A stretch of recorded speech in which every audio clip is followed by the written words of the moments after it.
Hello and welcome to the Stillpoint Psychology Study Mastery channel.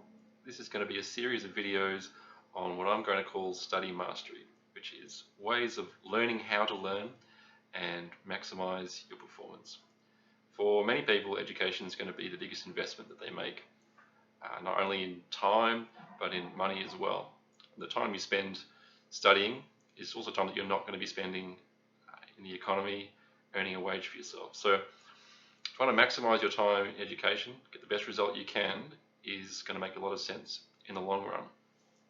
So before I elaborate on what these study mastery techniques are, I'm just going to outline some of the aspects of successful students versus less successful students, so you can get an understanding of how this problem of studying is going to be conceptualized in these videos. Okay.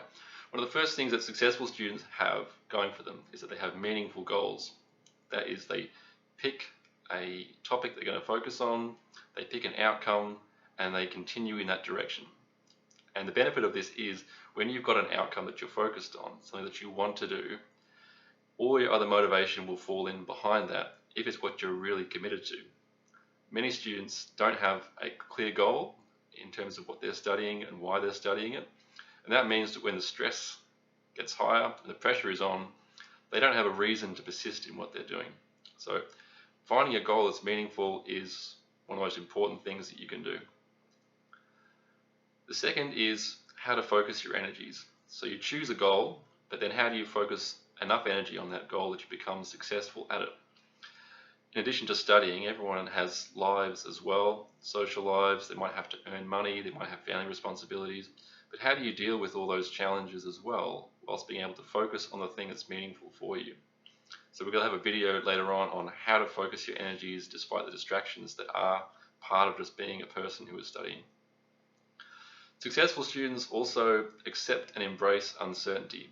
That is, they don't know for certain that they're going to be successful in what they're doing. They don't know for certain that the effort they're going to put in is going to yield a reward, but they're willing to take that risk and apply the effort anyway. Less successful students have a habit of putting in almost enough energy to fail. That is, when it comes to the point of putting themselves completely into what they're doing, focusing in a committed way on what they're doing, they back out of it and they sabotage themselves. Successful students have a way of accepting the uncertainty that you're taking a risk in trying. Okay. Successful students also integrate study into their lives. They don't just do study as a distraction from the rest of their life. It becomes something that is meaningful for them in the longer term. They have a degree of enjoyment in what they're doing. They're naturally curious about what they're doing. And so this relates back also to choosing the right goals. If what you're studying doesn't interest you, it's going to be very difficult to marshal the energy to really get the results that you need. Okay. Successful students also have what we call in psychology an internal locus of control.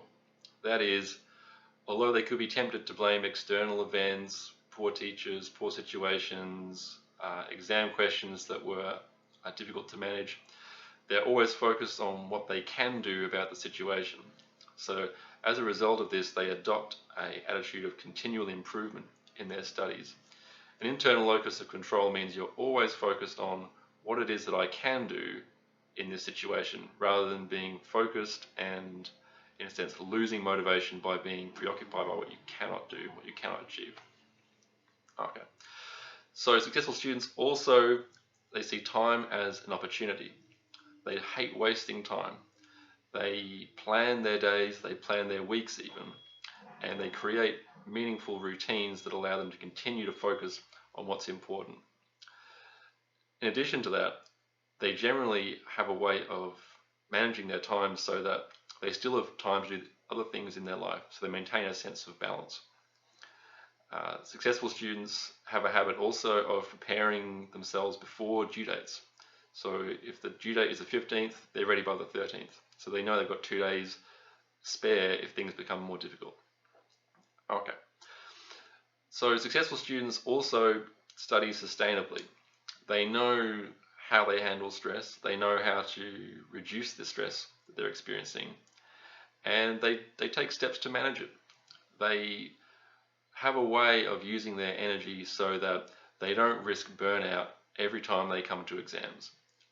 Many students, when it comes to exam time, the pressure's on, they put additional pressure on themselves, they become unbalanced in what they're doing, and ultimately it becomes a bit of a gamble whether it's all going to pay off in the end.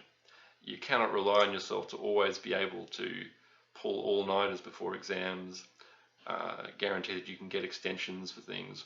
So in a sense, budgeting your time, maintaining balance and focus, and finding ways of reducing stress are going to be key ways of becoming effective in study.